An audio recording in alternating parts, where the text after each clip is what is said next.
بسم اللہ الرحمن الرحیم۔ السلام علیکم دوستو، ہمارا آج کا ٹاپک بہت ہی دلچسپ ہے۔ ہاروت اور ماروت کون تھے؟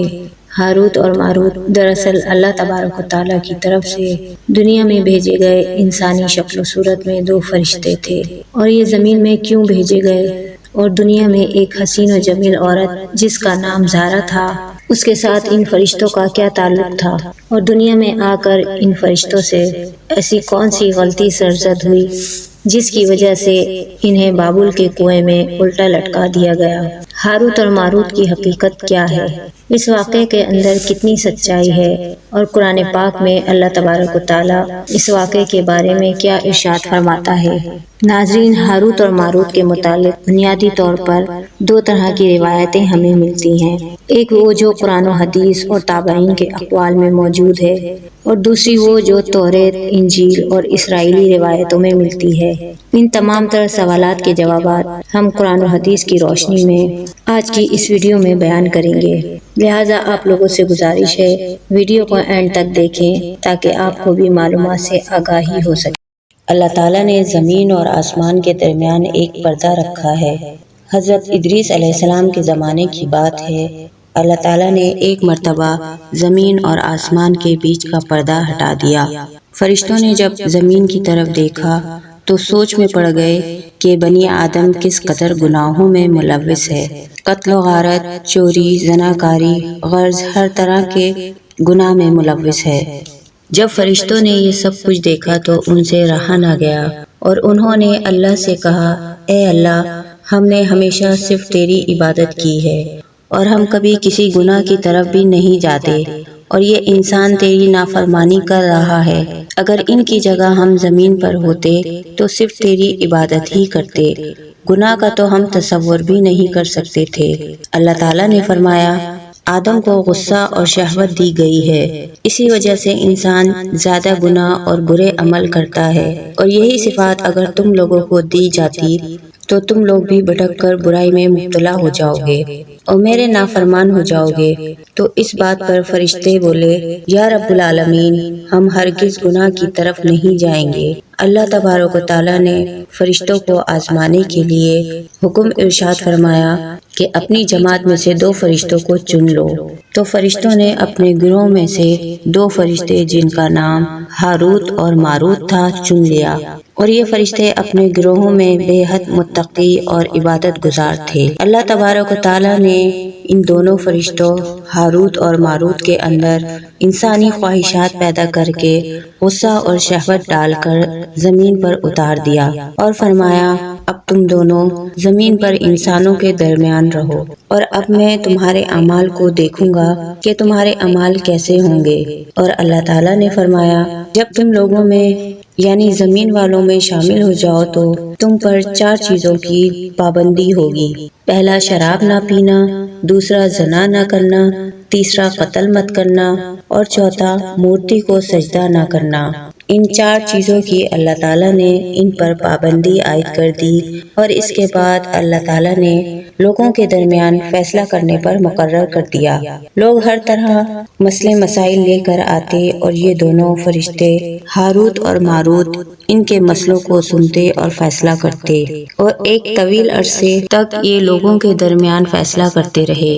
ایک دن ایک حسین و جمیل عورت ان کے پاس آئی جو بلا کا حسن رکھتی تھی، جیسے زہرہ ستارہ جو تمام ستاروں میں سب سے دلکش اور حسین ستارہ ہے۔ اس عورت نے اپنا مسئلہ بیان کیا کہ اس کا شوہر اس کو بہت تنگ کرتا ہے۔ ہاروت اور ماروت نے جب اس عورت کی طرف دیکھا تو وہ اس کی خوبصورتی اور حسن سے مرعوب ہو گئے اور اس پر عاشق ہو گئے۔ انہوں نے اس عورت سے گناہ کبیرہ کرنے کی خواہش ظاہر کی، کیونکہ اللہ تعالیٰ نے جو نفسانی خواہشات ان فرشتوں میں رکھی تھیں وہ بھڑک اٹھیں اور ان کے اندر برائی کی خواہش پیدا ہو گئی، اور انہوں نے اس عورت کو برائی کی دعوت کر دی کہ تم ہمیں اپنے ساتھ زنا کرنے کی اجازت دے دو۔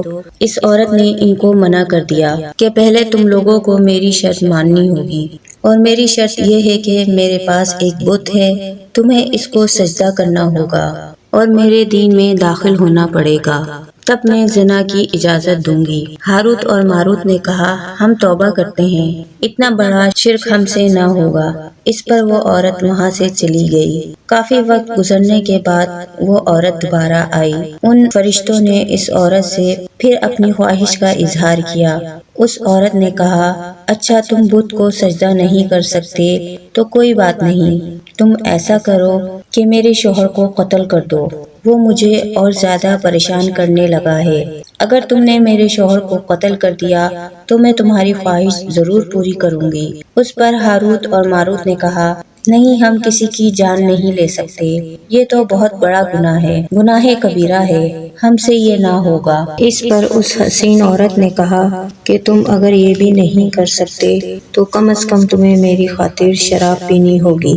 اب ہاروت اور ماروت سوچ میں پڑ گئے اور آپس میں مشورہ کرنے لگے کہ بت کے آگے سجدہ کرنے اور کسی کو قتل کرنے سے بہتر ہے شراب پینا، اور یہ چھوٹا گناہ بھی ہے۔ لہٰذا انہوں نے اس عورت کو کہا کہ ہم شراب پی سکتے ہیں۔ لہٰذا یہ دونوں فرشتے ہاروت اور ماروت زہرا نامی اس حسین عورت کے مکان پر پہنچے جہاں زہرا نے ان کو پینے کے لیے شراب دی۔ ہاروت اور ماروت شراب پینے کے بعد اپنا ہوش کھو بیٹھے، اور اسی مدہوشی کے عالم میں ان دونوں فرشتوں نے زہرا کے ساتھ صحبت بھی کی، اور اسی مدہوشی کے عالم میں انہوں نے بت کو سجدہ بھی کیا اور زہرا کے شوہر کو قتل بھی کر ڈالا اور شرک میں مبتلا ہو گئے۔ ہاروت اور ماروت جن کلمات اسم اعظم کو پڑھ کر زمین سے آسمان پر چلے جایا کرتے تھے، زہرا نے ان سے شراب کے مدہوشی کی کیفیت میں وہ اسم اعظم بھی سیکھ لیے۔ زہرا نے وہ کلمات پڑھے تو وہ آسمان کی طرف چلی گئی جہاں اللہ تعالیٰ نے اس عورت کو ستارہ زہرا کی شکل میں بدل دیا۔ کچھ وقت گزر جانے کے بعد جب ان دونوں فرشتوں کو ہوش آیا تو ایک دوسرے کی طرف دیکھ کر کہنے لگے یہ ہم نے نشے کی حالت میں کیا کر دیا۔ جب ان دونوں نے اسم اعظم پڑھ کر آسمان پر جانا چاہا تو یہ دونوں فرشتے آسمان پر نہ جا سکے۔ اس طرح یہ دونوں فرشتے نفسانی خواہش کو پورا کرنے کی وجہ سے اللہ تعالیٰ سے نافرمانی کا مستحق ٹھہرے۔ اللہ تبارک و تعالیٰ نے ان دونوں فرشتوں کو حکم دیا کہ یا تو دنیا کی سزا کو اختیار کر لیں یا پھر آخرت کی سزا کو اختیار کر لیں۔ فرشتے کیونکہ یہ جانتے تھے کہ آخرت کا عذاب نہ ختم ہونے والا عذاب ہے، اس لیے انہوں نے فیصلہ کر لیا کہ دنیا کا عذاب بہتر ہے۔ ایک دن دنیا ختم ہو جائے گی تو ہم پر سے عذاب بھی ختم ہو جائے گا، لیکن آخرت کا دردناک عذاب ہمیشہ ہمیشہ کا ہوگا۔ اور پھر اللہ تبارک و تعالیٰ نے ان دونوں فرشتوں کو بابل کے کنویں میں قید کر دیا۔ قرآن پاک میں ہاروت اور ماروت کا قصہ کچھ اس طرح بیان ہے کہ یہ لوگوں کو جادو سکھایا کرتے تھے۔ اللہ تبارک و تعالیٰ نے سورۃ البقرہ کی آیت نمبر 102 میں ارشاد فرمایا ہے اور انہوں نے اس جادو کے کفریہ کلمات کی پیروی کی جس کو حضرت سلیمان علیہ السلام کے دور حکومت میں شیطان پڑھا کرتے تھے، اور حضرت سلیمان علیہ السلام نے کوئی کفر نہیں کیا، البتہ شیاطین ہی کفر کیا کرتے تھے۔ وہ انسانوں کو جادو سکھایا کرتے تھے اور انہوں نے اس جادو کی پیروی کی جو شہر بابل میں دو فرشتے ہاروت اور ماروت پر اتارا گیا تھا، اور وہ اس وقت تک کسی کو کچھ نہ سکھاتے جب تک وہ لوگوں سے یہ نہ کہہ دیں کہ ہم تو صرف آزمائش ہیں اور جادو کفر ہے، اس لیے تم کفر جیسا گناہ نہ کرو۔ اور وہ لوگ ان سے جادو سیکھتے اور مرد اور عورت کے درمیان علیحدگی کرتے اور اللہ کی اجازت کے بغیر وہ کسی کو نقصان نہیں پہنچا سکتے تھے، اور وہ ان سے اس چیز کو سیکھتے جو نقصان پہنچائے اور نفع نہ دے۔ بے شک وہ خوب جانتے تھے کہ جس نے اس جادو کو سکھایا اور کسی کو نقصان پہنچایا اس کا آخرت میں کوئی حصہ نہیں۔ توریت انجیل میں ہاروت اور ماروت کے جس واقعے کا ذکر ہے اور اس میں کتنی صداقت ہے، کیا واقعی اللہ تبارک و تعالیٰ کے فرشتے گناہوں میں ملوث ہو سکتے ہیں؟ کیا ہاروت اور ماروت نے زہرا سے بدکاری کی تھی؟ چونکہ یہ ساری روایت غیر تصدیق شدہ ہیں اور اس میں کوئی حقیقت نہیں، کیونکہ اللہ تبارک و تعالیٰ کے فرشتے کوئی گناہ نہیں کر سکتے، وہ گناہوں سے پاک ہوتے ہیں۔ لہٰذا اللہ تعالیٰ نے ہاروت اور ماروت کے بارے میں قرآن مجید میں ہمیں جتنا بتایا گیا ہے، ہمیں صرف اتنا ہی یقین کرنا ہے اور ایمان لانا ہے۔ اور بنی اسرائیل کی جتنی بھی روایت ہیں وہ ضعیف اور ان کی کوئی سند بھی نہیں ملتی۔ اللہ تبارک و تعالیٰ سے دعا ہے ہم سب کو دین کے صحیح راستے پر چلنے کی توفیق عطا فرمائے، آمین۔ ویڈیو پسند آئے تو لائک شیئر ضرور کریں۔ یہ دینی معلومات ہیں جو ہم مسلمانوں کو پسند آنا ہی چاہیے، لہٰذا لائک ضرور کریں۔ اللہ ہم سب کا حامی و ناصر ہو، جزاک اللہ۔